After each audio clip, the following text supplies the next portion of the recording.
हाय बच्चों। स्वागत है आपका एक बार फिर से आपके अपने चैनल में, जिसमें हम अब बात करेंगे आरआरबी एनटीपीसी 2026 की जो वैकेंसी है वो जल्द ही आने वाली है।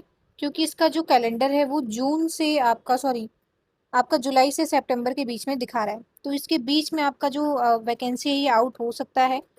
और इसके लिए आपको क्या क्या तैयारी करनी है, एलिजिबिलिटी क्या है, ठीक है, सिलेबस क्या क्या रहता है, एज लिमिट क्या है, उसके बारे में बात करेंगे।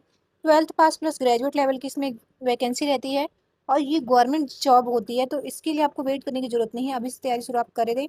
क्योंकि जब आपके पास नोटिफिकेशन आता है तो उसके बाद आपके पास इतना टाइम नहीं होता है कि आप दोबारा उसके लिए पढ़ें, तैयारी करें। और अभी आपके पास टाइम है तो आप उसकी जो सिलेबस है वो समझ लेंगे, और साथ ही साथ जो सारा सिलेबस है वो कंप्लीट करके आप मॉक टेस्ट वगैरह भी लगाना शुरू कर देंगे। चलिए आगे चलते हैं। देखिए इसमें आपका क्या है, नई वैकेंसी आने वाली है जस्ट जल्दी, क्योंकि आपका उसमें जो कैलेंडर है वो जुलाई और सितंबर के बीच का दिखा रहा है।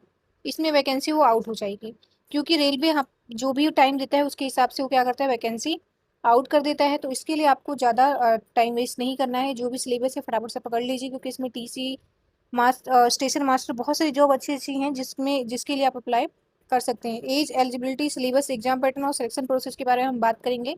देखिए इसमें जॉब प्रोफाइल आपका ग्रेजुएट प्लस अंडर ग्रेजुएट दोनों का रहने वाला है। एज क्राइटेरिया आपका 18 से 30 साल है। और ये जो 12th पास की जॉब है मैं उसके लिए बता रही हूँ कि 18 से 30 साल जो 12th पास वालों की जॉब है, अंडर ग्रेजुएट, ठीक है, 18 से 30 साल होनी चाहिए। ओबीसी 3 साल और SC ST को 5 साल की छूट मिलती है। ग्रेजुएशन पास वालों के 18 से 33 साल तक है। और इसमें ही आपका क्या है, ओबीसी का 3 साल है और SC ST का 5 साल का जो आपका क्राइटेरिया है वो दिया गया है। ठीक है, और इसके साथ ही हम आगे चलेंगे। पोस्ट लेवल देखिए इसमें लेवल 2 की जॉब है ये, जिसमें आपका जूनियर कलर कम टाइपिस्ट की जॉब है, अकाउंट कलर कम टाइपिस्ट की जॉब है, ट्रेन कलर का है, ठीक है, कॉमर्शियल कम टिकट कलर का है। ये लेवल 3 की जॉब है। तो इसमें जो आपका आता है ये सारी आपके जॉब टाइप हैं जो 12th लेवल के हैं। ठीक है, ग्रेजुएट लेवल की अगर हम बात करें आपका, तो ग्रेजुएट लेवल में ट्रैफिक असिस्टेंट है, गुड्स ट्रेन मैनेजमेंट है, चीफ कॉमर्शियल कम टिकट सुपरवाइजर है, सीनियर क्लर्क कम टाइपिस्ट है, जूनियर अकाउंटेंट असिस्टेंट कम टाइपिस्ट है और स्टेशन मास्टर का है। देखिए टीसी का भी है, ठीक है, स्टेशन मास्टर का भी है, आपका टाइपिस्ट का भी है। तो जिसकी टाइपिंग बहुत अच्छी है वो उसके लिए अप्लाई कर सकता है, जिसके पास सर्टिफिकेट है वो उसके लिए एक बेहतर मौका है आपका रेलवे में ज्वाइन करने का। ठीक है, और जिसको टाइपिंग नहीं आती, ठीक है, वो उसके लिए और भी मौके आपके पास, ट्रेन कलर का है, ठीक है, टिकट कलर कलर का है, ठीक है। उसके बाद आपका CCTC का, जिसका ये मतलब ये जॉब आपकी लेवल 3 की होती है, 29,000 तक से आपकी बेसिक पे होता है, बाकी भत्ता वगैरह मिलाकर आपका 50,000 तक सैलरी बन जाती है। ठीक है, उसके बाद ट्रैफिक असिस्टेंट का आपका आ जाता है, गुड ट्रेन मैनेजमेंट का आ जाता है, सुपरवाइजर का आ जाता है आपका, ठीक है, असिस्टेंट कम इसमें स्टेशन मास्टर का आ जाता है। तो ये बहुत ही अच्छी अच्छी वैकेंसीज हैं जिसके लिए आप अप्लाई कर सकते हैं। और साथ ही आपके पास बहुत अच्छा मौका रहता है, ताकि अगर आप अभी से तैयारी करते हैं तो ज़्यादा से ज़्यादा सिलेबस खत्म हो पाएगी और ज़्यादा से ज़्यादा आप क्या कर सकते हैं, इसमें प्रैक्टिस कर सकते हैं। सिलेक्शन जो प्रोसेस होता है वो CBT 1 CBT 2 यानी 2 एग्जाम होते हैं आपका, कंप्यूटर बेस्ड।